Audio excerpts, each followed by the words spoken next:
Imagine starting your day with clarity, ending it with reflection, and feeling fully present in between. This is the kind of intentional living we're moving toward, together. Welcome to the Mindful Edit podcast, where we explore self-reflective questions, mindful habits, and small daily shifts to help you live with purpose, intention, and connection. I'm your host, Annette Furio, founder of Season Journals, and I'm glad you're here. Hello, and welcome to the Mindful Edit podcast, where we talk about living with intention, practicing mindful habits, and experiencing well-being through journaling and self-reflection. I'm your host, Annette Furio, founder of Season Journals. Today, we're talking about something you might love or you might roll your eyes at.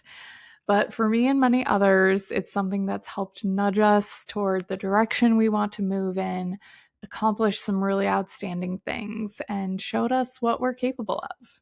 I'm talking about goal setting.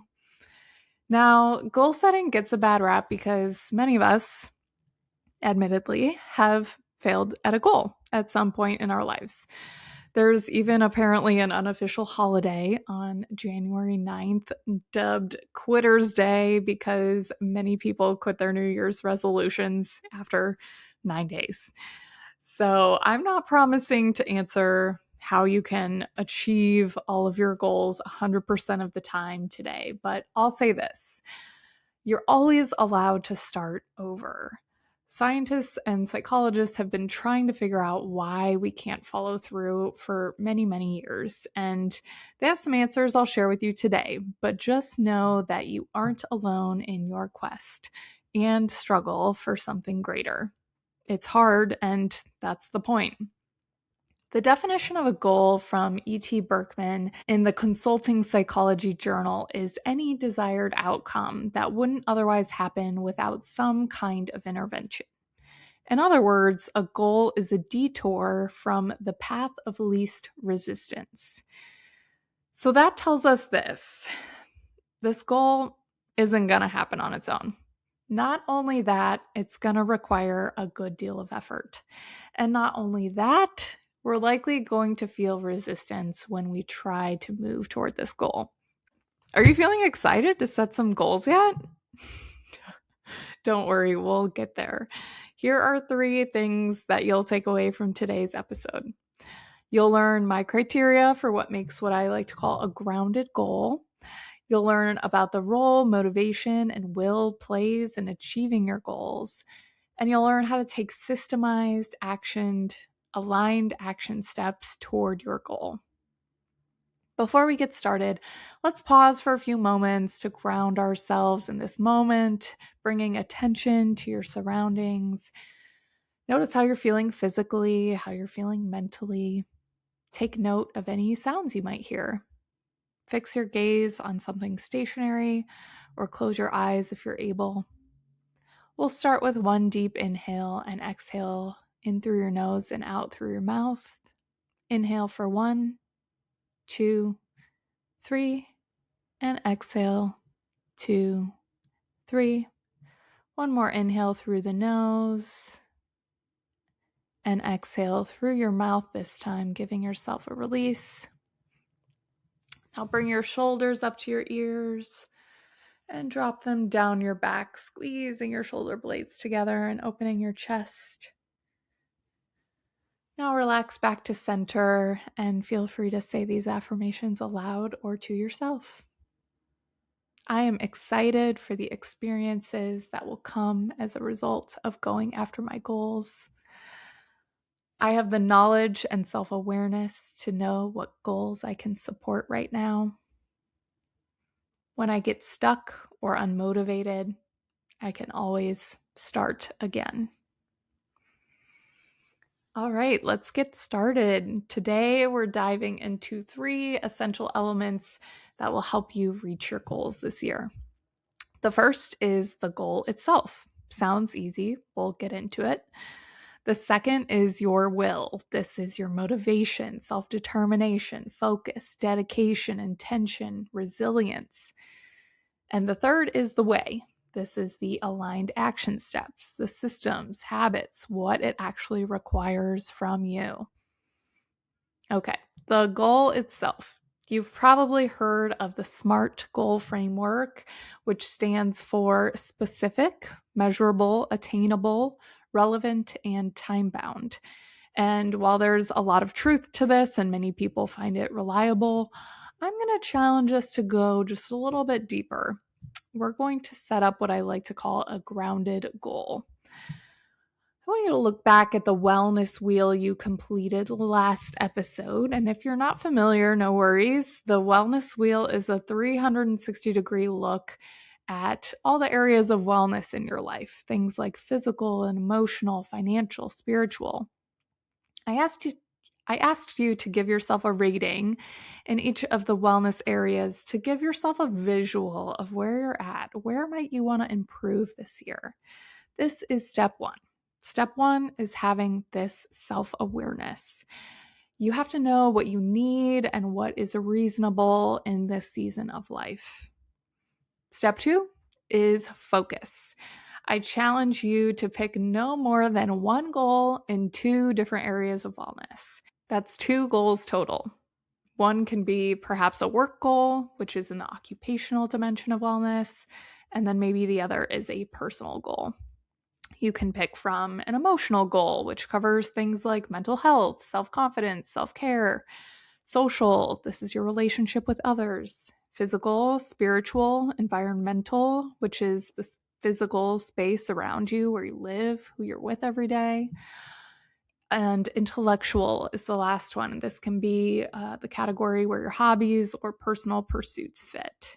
So there's plenty of options. It's up to you to decide where your focus will be this year. Step 3 in crafting a grounded goal is ensuring it's something that excites or inspires you. It can be the result that excites you, the journey that inspires you, but ideally it's actually both. For many people, only the end result really excites them. They don't look forward to the work that they'll have to put in to get there. A grounded goal will excite you both during and after you complete it, and it can even propel you into your next goal. Excitement and inspiration doesn't mean it will be easy. It just means it will help you keep going when things get hard. It's hard to follow through on a goal that you were lukewarm about in the first place. You might say, Annette, how can I get really excited about eating healthier or journaling every day or training for a half marathon? You either have to reframe your mindset to see it as exciting, stack it with other things that feel exciting or inspiring, or perhaps it's time to pick a different goal. Step 4. In my experience, goals work best when you can schedule your action steps on the calendar. We'll talk more about aligned action steps next, but for now, just understand that putting things into your calendar, your planner, it's going to make them a lot more likely to happen. This also makes them trackable and visual as well. Step 5, we're going to keep the A from SMART goals, and that's attainable. Again, this doesn't mean easy. It means you have the knowledge, skill set, time, resources, or ability to get these things in motion to make it happen.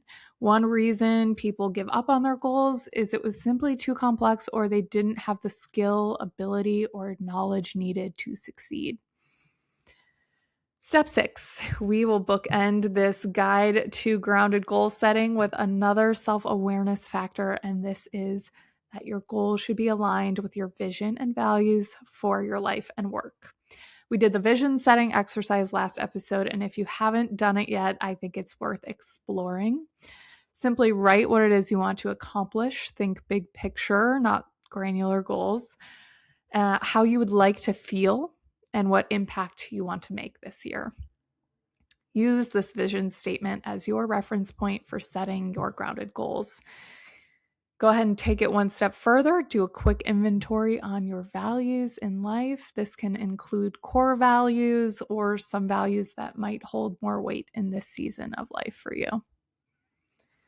And that's the framework for how I set grounded goals. Feel free to use this criteria as a checklist as you set yours for the year. Remember, choose 2 goals that align with the dimensions of wellness you want to focus on. What's needed right now for the season you're in? Focus. Ask yourself, does this goal excite you? Is it just the outcome that excites you, or does the journey excite or inspire you as well? Is it something you can actually put on the calendar? Simple. Is it attainable? Do you have the skills, or do you have to learn something new? Maybe learning something new is the goal, and that's okay too. That's great, actually. Just know where you stand. Does it align with my value system? How about my vision statement?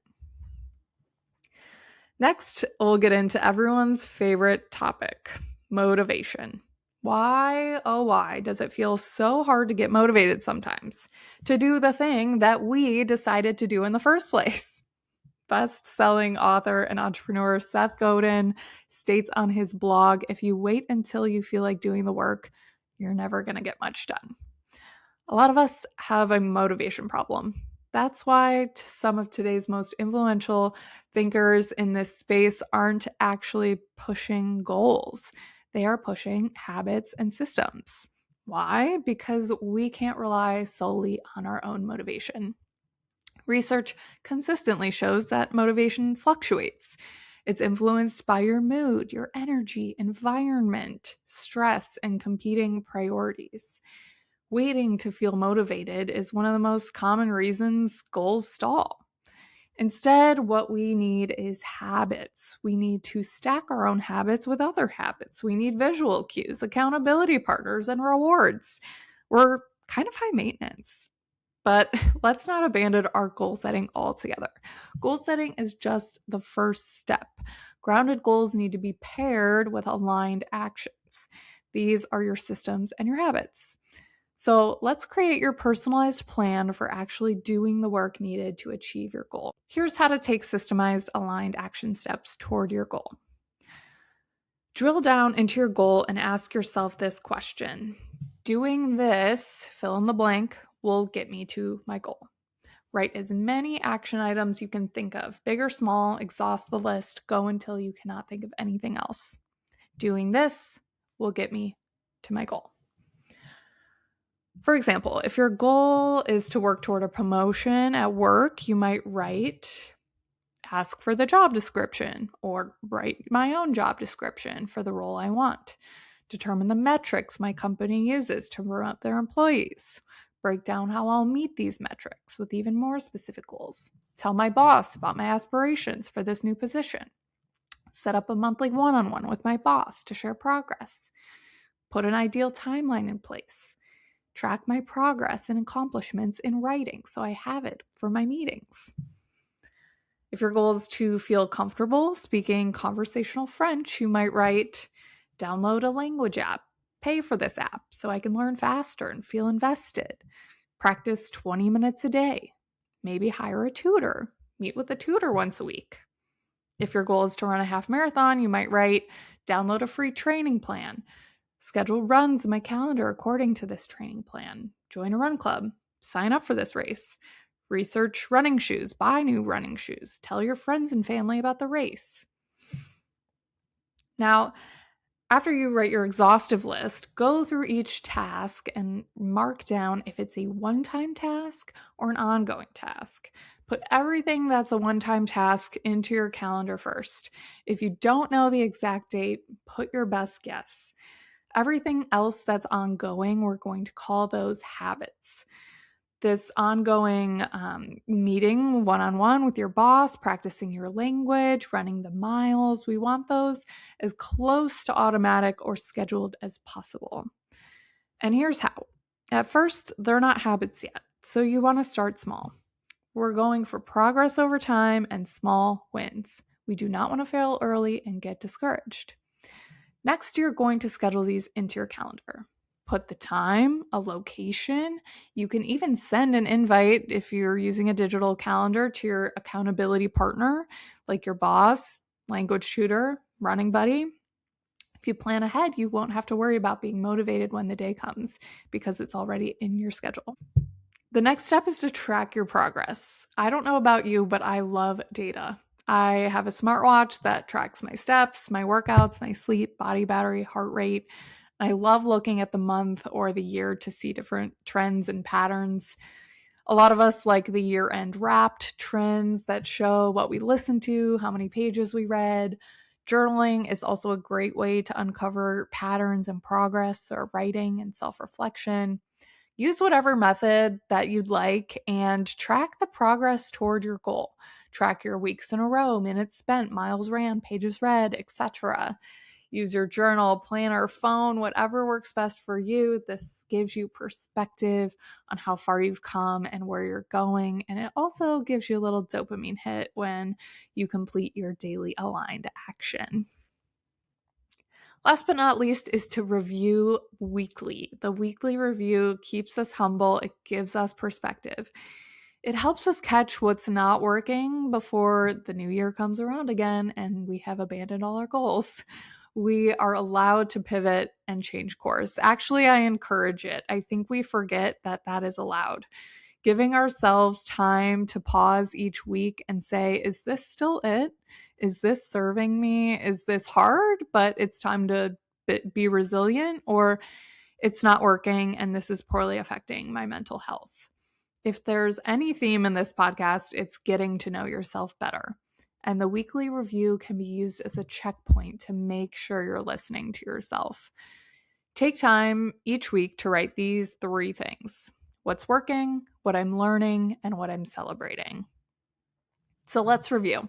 You'll create your system for taking aligned action by first writing an exhaustive list of action items that help you get closer to achieving your goal. Doing this will get me here. Categorize these action items as one-time or ongoing tasks. Schedule everything in your calendar. Include locations and relevant people. If you don't know, just give it your best guess. Create habits for ongoing action items. Start small, schedule it, track it. Number 5, last but not least, review it weekly. Be honest with yourself and don't forget to celebrate the small wins along the way. Because it's not only about the desired outcome. Yes, of course, it is also about the desired outcome, but some of these outcomes can take a really long time. I hope you set a goal that allows you to enjoy and savor the journey also, because these small everyday moments that make up our lives can also mean a lot. Thank you for joining me today, and please share what you're working toward. I'd love to hear from you and hear what your goals are this year. Be well.